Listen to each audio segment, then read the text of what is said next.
Le tribunal de la télé vous est présenté par bonplan365.com. Chaque jour, un nouveau bon plan sur le site des bonnes affaires et des bons plans. Et Télé-Réalité TV, la première chaîne de télévision entièrement consacrée à la télé-réalité.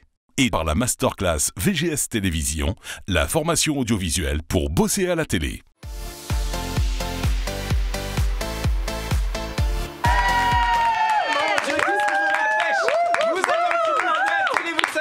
De la joie et de la bonne humeur. Regardez-moi cette bonne humeur parce qu'on est ravis de vous retrouver, vous le savez, hein, dans le tribunal de la télé. On vous parle de l'actualité de la télé, mais également de l'actualité de ce qui fait le buzz, hein, également sur Internet, la télé-réalité. Mais d'ailleurs, à ce propos, c'est notre amie Judith. Judith, de quoi voulez-nous parler à présent? Alors, je vais vous parler justement d'un duo de choc qui fait le buzz sur les réseaux sociaux. C'est Nabila et Camille Lelouch.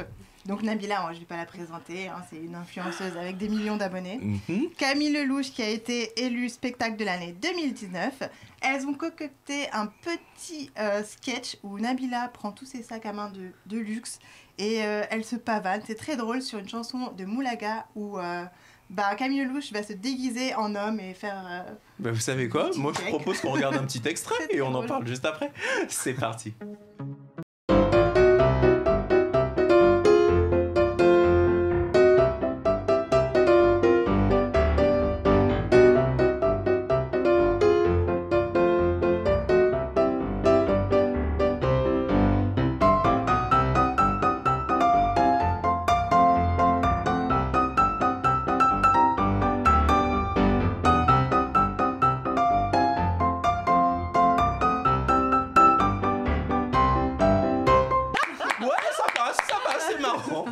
Alors,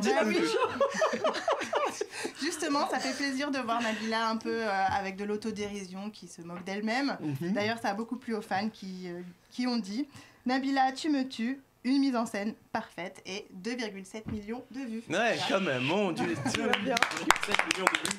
Juste pour ça. Eh ben dis donc, immédiatement ça, un jingle et on continue. Vous êtes bien dans le tribunal de la télé.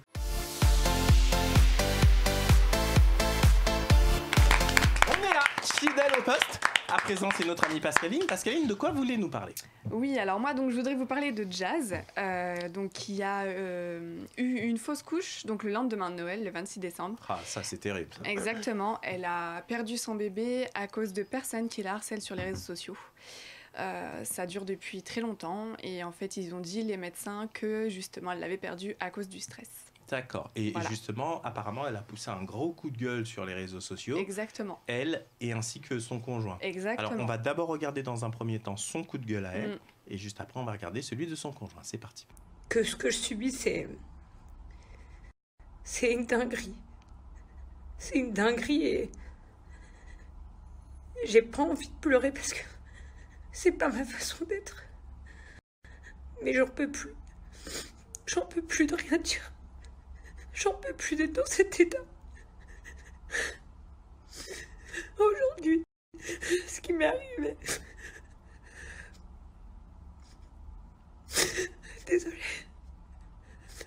Ça fait des semaines où on fait du mal à ma famille et à mes amis aussi. Waouh, que dire face à ça? Parce que la souffrance d'une mère qui vient de perdre son gosse, en plus un 26 décembre en période de fête, enfin bref, ça doit juste être l'horreur. Moi, je voudrais vous poser la question suivante. Est-ce que justement à se médiatiser à outrance comme ça, mais vis-à-vis des réseaux sociaux dont on sait qu'on va forcément pas plaire à tout le monde et qu'on va se retrouver une certaine vague de haine, est-ce que certains jouent pas avec le feu aussi? Est-ce qu'ils sont pas trop fragiles, notamment ces personnalités qui sortent de la télé-réalité? Rachida, je sais pas, qu'est-ce que vous pensez de cette situation? Moi, j'incite les internautes qui ont la haine à les déclarer sur le système Pharos mis en place par le ministère de l'Intérieur afin qu'on atteigne leur ordinateur et qu'on puisse les identifier et les punir. Non mais c'est clair, mais attention parce que là vous dites j'invite les internautes qui ont la haine, je pense pas qu'ils vont eux-mêmes d'office aller se déclarer, mais effectivement je comprends tout à fait ce que vous avez voulu dire. Non mais moi je pars toujours de ce principe où beaucoup de gens pensent que derrière leur ordinateur, c'est anonyme. Mais ils n'ont toujours pas compris que ça n'est pas anonyme. Et que quand on pose un certain nombre d'actes par le biais de l'adresse IP... Alors, il y en a qui disent, oui, je vais utiliser des pare-feux, je vais aller me cacher. Mais vous savez qu'aujourd'hui, les moyens dont dispose la police, même quand vous utilisez des pare-feux, machin, il y a toujours un moyen X ou Y de remonter jusqu'à vous quand vraiment vous avez commis une situation extrêmement dangereuse. Bien sûr que si c'est certains pare-feux d'une certaine technologie, oui, on ne remontera pas jusqu'à vous, mais vous commettrez tôt ou tard une erreur et on vous retrouvera. Mais c'est quand même incroyable cette haine qui va comme ça pousser une mère de famille à avoir un tel stress. Mais Aniki, moi je vous pose la question, comme je le disais tout à l'heure, est-ce que aussi elle ne suscite pas, malheureusement pour elle, cette jeune femme, une forme de haine parce que elle médiatise sa vie, elle médiatise ses enfants, etc. Et forcément, les gens la voient vivre dans un contexte luxueux, je ne sais plus, à Dubaï ou machin. Est-ce que ça ne suscite pas aussi cette haine-là ? Attention, ce n'est pas une excuse que je suis en train de dire. Je suis en train de chercher pourquoi une telle haine. Personnellement, ayant des enfants, c'est pas moi qui vais les jeter sur les réseaux sociaux. Au contraire, il faut les protéger. Alors de se dire qu'on est une femme enceinte, bon, c'est pas une maladie non plus, on peut faire à peu près tout. Mais à l'instant de balancer ou de se faire voir, bon oui, à un moment donné, il y a des gens qui ne vont pas dire spécialement qu'on la haine, mais qui ne comprennent pas pourquoi elle va faire des choses comme ça alors qu'elle devrait se préserver pour elle et ses enfants, tout simplement. Donc, et puis c'est pas la première fois qu'elle fait des fausses couches, donc il faut qu'elle s'arrête un petit peu. Enfin, c'est juste mon avis. Enfin, en tous les cas, vous le savez, dans le tribunal de la télé, on peut dire ce qu'on pense, mais comment vous dire, moi ça me fait de la peine pour elle. Donc je voudrais pas non plus aussi que on n'est pas en train de la juger ou de le reprocher, mais c'est ce phénomène pour essayer de comprendre d'où peut venir cette haine tacite. Pascaline, vous vouliez rajouter quelque chose ? Alors justement, je voulais rebondir par rapport à ce qu'Aniki a dit. Je trouve que c'était absolument pas normal la haine. Après, qu'on soit d'accord de médiatiser les enfants, oui ou non, ça c'est un choix. Non, mais pour être très honnête, elle est influenceuse de stress, ça aussi. Pascaline, excusez-moi de vous interrompre. Pour être très honnête, il faut être aussi honnête. Beaucoup de gens ont été très choqués qu'elle, comme d'autres personnalités de la télé-réalité, on a encore vu récemment Amélie Netten qui devait se justifier dans Touche pas à mon poste, parce que les gens ne comprennent pas, et moi je suis désolé, je fais partie de ces gens qui ne comprennent pas, que tu as un gamin et tu as besoin de le médiatiser aussi comme ça, de faire en sorte qu'il ait des followers sur les réseaux sociaux. Et ce gamin, quand il aura 18 ans, s'il dit mais moi je voulais pas que tu me médiatises comme ça, s'il te dit non, mais moi c'est pas ma vie, et que lui il aurait préféré être dans l'anonymat. Ça justifie pas le harcèlement qu'ils subissent et les commentaires haineux que je peux lire. Mais ma chère, comme par exemple, tant mieux qu'il crève. Oui, mais quand on veut plus entendre ce genre de choses-là, on coupe le réseau. Non, moi je suis pas d'accord. On coupe le réseau. Alors, non, parce que c'est son métier. Elle est influenceuse, c'est son métier. Alors, mais elle va pas arrêter parce qu'il y a des gens jaloux. Je vous en train de Romain. Quand elle est enceinte, elle aurait pu, je juge pas, mais elle aurait pu peut-être un petit peu calmer tous ces snaps, tous ces stories, parce que c'est une zone de stress. Je dois montrer ça, je dois montrer ci, je dois montrer ça. Il est habillé comme ça, et puis ça montre beaucoup plus de stress, de paniquer, de dire je dois faire ci, ça. Alors que si elle arrête un petit peu pendant 9 mois, sachant que Laurent, il fait aussi que ça, son mari, ben voilà, ça aurait compensé un peu. Je dis pas qu'elle a perdu le bébé non plus à cause de ça, pas du tout, je suis aussi désolé pour elle.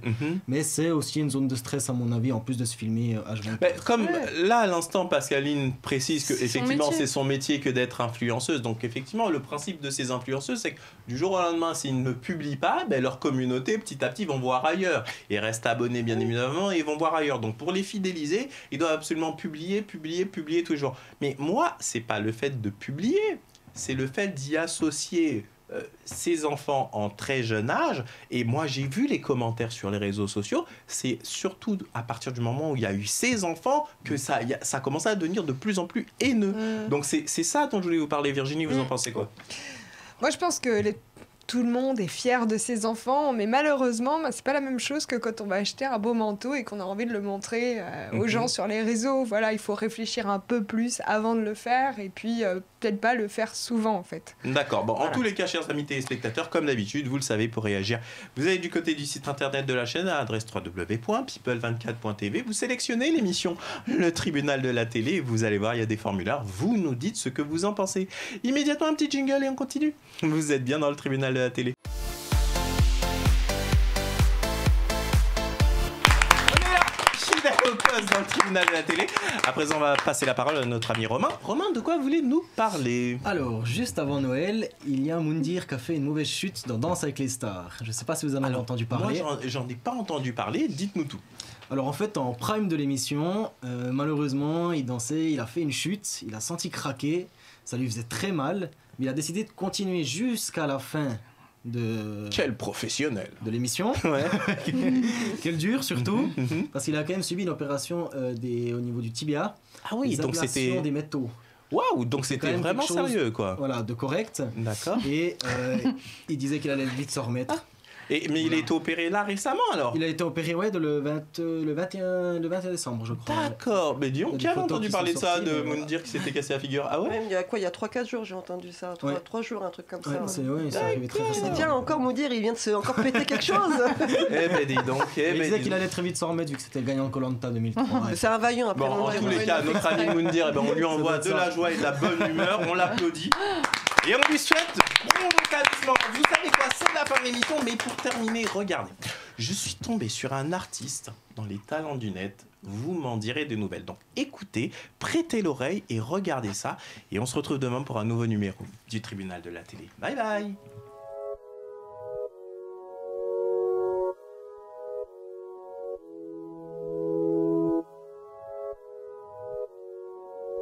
Qu'en sera-t-il de tous ces je t'aime que tu me chuchotais? Quand je n'aurai plus le même train de vie, que je serai plus coté, qu'il y aura plus de gaufres, qu'il y aura plus de love, je redeviendrai ce pauvre, et que je n'aurai plus que ma dignité qui restera sauve. Pendant des piges, j'ai attendu que ma vie change, puis j'ai fini par comprendre que c'était elle qui attendait que je change. Combien de sale, combien de mal avant que je me range. Le cœur et le cerveau dans l'ossas sont des endroits tellement étranges. Je retournerai à mon père comme les fleuves retournent à la mer. J'en veux au monde et la tumeur qu'il a mis à terre. Papa est parti, j'ai même pas eu le temps de le rendre fier. J'espère que tout et tu me vois et que tu prends soin de mes deux grands-mères. Tout ce que je fais, c'est pour sortir ma famille du piège. Mauvais garçon, toujours absent quand c'est l'heure du prêche. On était jeunes, on se disait refrain jusqu'à la mort. Aujourd'hui c'est toi qui me la souhaites dans tes songes les plus hardcore. Et je suis habitué, habitué, habitué. Habitué, habitué, habitué. Habitué, habitué, habitué.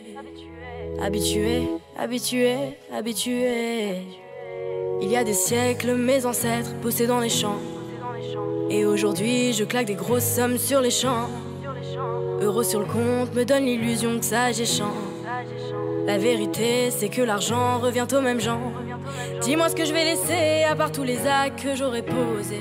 Je veux qu'il se rappelle de moi, comme de celui qui aura tout osé. Bébé, si je pars, c'est je vis tes larmes et l'air d'être heureuse. Car ici-bas, aucun homme n'aime les pleureuses. On dit que l'amour est ci, que l'amour est ça, que l'amour est mort. Moi je dis que l'amour est simple, que c'est nos désirs qui font des ordres. Et que les causes ne sont que des conséquences d'autres causes. Fuck la hurle, ça ne rêve que de voir autre chose. J'y suis trop habituée, habituée, habituée. Habituée, habituée, habituée. Habituée, habituée, habituée. Habituée, habituée, habituée.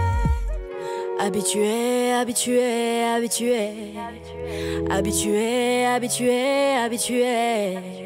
Habitué, habitué, habitué. Habitué, habitué, habitué. Yeah.